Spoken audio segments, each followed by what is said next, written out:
En général, l'Église ne tient pas le Saint-Esprit pour ce qu'il est, l'égal du Père et du Fils. La personne divine qui seule peut faire connaître et posséder le Père et le Fils, et de qui seule aussi dépendent la prospérité et la félicité de l'Église. La Réformation a franchi l'évangile de Christ de la grave erreur qui fait dépendre le salut de la justice de l'homme, et pour cela, elle avait dû appuyer surtout sur la libre grâce de Dieu. C'était aux âges suivants à édifier sur cette première base, à développer tout ce que cette grâce divine devait opérer chez le croyant, par l'habitation de l'Esprit de Jésus en lui. Mais l'Église s'est contentée de ce qu'elle avait déjà reçu. Et jusqu'à présent, la doctrine du Saint-Esprit et de sa puissance vivifiante pour éclairer et sanctifier n'a pas occupé la place qu'elle devait avoir, soit dans l'enseignement, soit dans la vie. Quand on parcourt l'histoire de l'Église, on voit combien de vérités importantes et clairement révélées dans l'Écriture ont été négligées pendant des siècles. Connus et appréciés d'un petit nombre seulement de chrétiens, ces trésors enfuis sont restés dans l'oubli, jusqu'à ce qu'il ait plu à Dieu d'éclairer ses enfants par des témoins de son choix. Même depuis la Réformation, pendant combien d'années la doctrine du Saint-Esprit, de son action dans la conversion, de son habitation dans le cœur du croyant, est restée presque inconnue. Plus d'un chrétien sérieux pourrait dire ce qu'avouait un jeune croyant d'ailleurs, plein d'intelligence. Je crois comprendre l'œuvre du Père et du Fils et m'en réjouir, mais je ne vois guère quelle place occupe l'Esprit.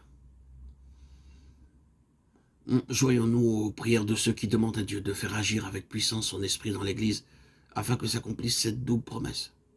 Je mettrai en vous un esprit nouveau, je mettrai mon esprit au-dedans de vous. Demandons à Dieu de nous faire bien comprendre quelle bénédiction résulte de la présence de l'Esprit, afin que tout en nous l'appelle et le reçoive.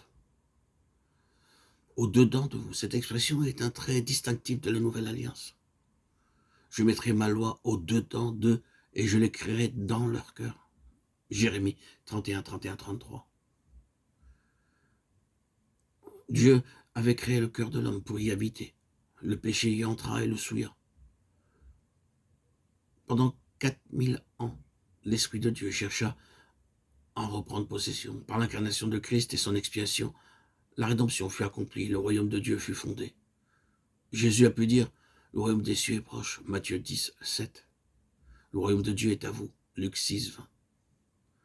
C'est au-dedans de nous que nous devons chercher l'accomplissement de la nouvelle alliance, qui ne consiste point en ordonnance, mais qui est la vie même. La loi et la crainte de Dieu doivent être à jamais gravées dans notre cœur. Et l'esprit même de Christ doit être en nous, puissance de vie. Ce n'est pas seulement au calvaire ou à la résurrection ou sur le trône de Dieu que doit se voir la gloire du Christ, vainqueur. C'est aussi dans notre cœur. C'est au-dedans de nous, oui, au-dedans de nous, que se manifeste la véritable gloire de sa rédemption. Au-dedans de nous, dans la partie la plus intime de notre être, se trouve le sanctuaire qui recèle l'arche de l'Alliance. Là, sous le sang qui la recouvre et la loi écrite que fait parler le Saint-Esprit. Là aussi réside le Père et le Fils, par la présence de l'Esprit.